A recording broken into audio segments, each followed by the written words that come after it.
With all these new dedicated cloud gaming handhelds coming out, I admit that I've been looking around. If you've watched my other videos before, you know that I'm pretty invested in cloud gaming and have made Xbox Cloud Gaming my main go-to platform for gaming. So of course, these cloud gaming handhelds piqued my interest, but when I did look around, they were often pricey for mostly cloud-only devices, and I wasn't sure about the level of support from their OEMs because they are basically testing this new rising market. I was on the verge of purchasing the Odin Lite, which had a very reasonable price, but then I remembered I had a backup phone, the Pixel 6a, lying around not being used. I quickly realized that it essentially had better all-around specs compared to any of these new cloud gaming handhelds. With my Razer Kishi and a few software customizations, I was able to make my own dedicated cloud gaming handheld at a budget. If you're interested in doing this with your last phone, let me tell you exactly how I set things up after I tell you about our sponsor for this video, the Quumzy PowerHub PH1. The PH1 is a 6-in-1 hub that's perfect for power users. It's got a ton of ports and power in this tiny piece of hardware, available in either matte black or sleek green.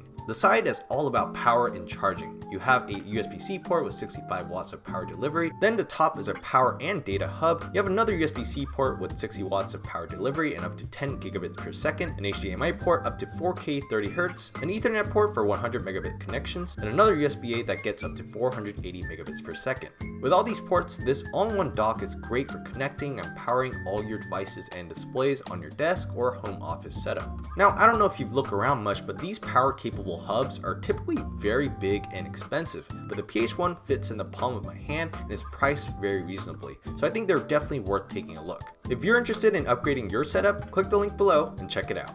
Okay, so the first thing you want to do with your phone is to start off clean and factory reset your device. This isn't your phone anymore and it won't be a phone anymore, so we have to get rid of all those non-essential apps and make this a dedicated gaming device. It's up to you, but I personally don't want any notifications or any background tasks to interfere with my games. So I deleted all my social and messaging apps, entertainment services, banking and shopping apps, just everything. Also, since Android can be a little random with background processes, I went to developer options and set a limit. This step really isn't that necessary, but it's something you can do. Now your Android device is clean with only the essentials, and your RAM should be less punished by the system. The next thing you want to do is go to the Play Store and download all the apps you need to make this a gaming device. Of course, download your cloud gaming services of your choice, which is Xbox Cloud Gaming for me and also Steam Link for local remote play. Then you'll also need a rotation control app so that your phone always stays in landscape orientation. So I couldn't find a way to change the orientation of my lock screen on this Google Pixel, but I know it's possible on a few other devices, so do keep that in mind. So now that we have that, we need to install a gaming dedicated launcher because a lot of default home screens out there aren't really designed for controllers or gaming. They also keep going to portrait orientation. I've personally been using Console Launcher by K2 Media. So this is not an ad, but it's got a super clean and simple UI that really makes my Pixel 6a look like a handheld. You can pin all your gaming services here as well as essential apps you need for this little dock. It's fully compatible with controllers and you can navigate your phone without touching your screen much. It is free to install, but a lot of essential features are locked behind a paywall, which I did pay for, so definitely go try it for yourself to see if it's worth it to you. In terms of equipment, you really only need your phone and a compatible controller, but best case scenario, use a wired controller like the Razer Kishi that also has pass-through charging. As you make your phone your dedicated gaming handheld, the controller will need to stay on all the time and you need to be able to charge your phone too. I realize the standby time with the controller connected hasn't been the best, but in actual playtime you're going to get really good on-screen time considering that you're mostly playing via the cloud on here. Now with all this set up and good to go, you now have a dedicated cloud gaming handheld in addition to your main phone that you didn't need to spend much on because you already had this older phone. With all that said, here's a little clip to show the general experience and gameplay.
your friendly local automatic. Fresh new items await.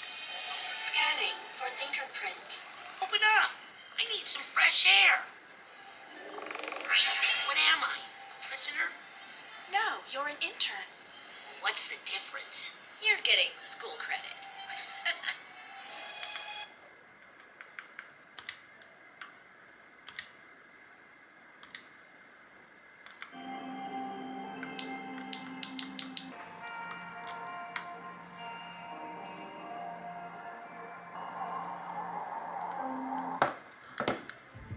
Okay, that's going to do it for this video. Let me know in the comments if you think you might be doing this with one of your older phones or tablet, because personally, I've been having a ton of fun with this. Thanks so much for watching, and I'll see you guys on the next video.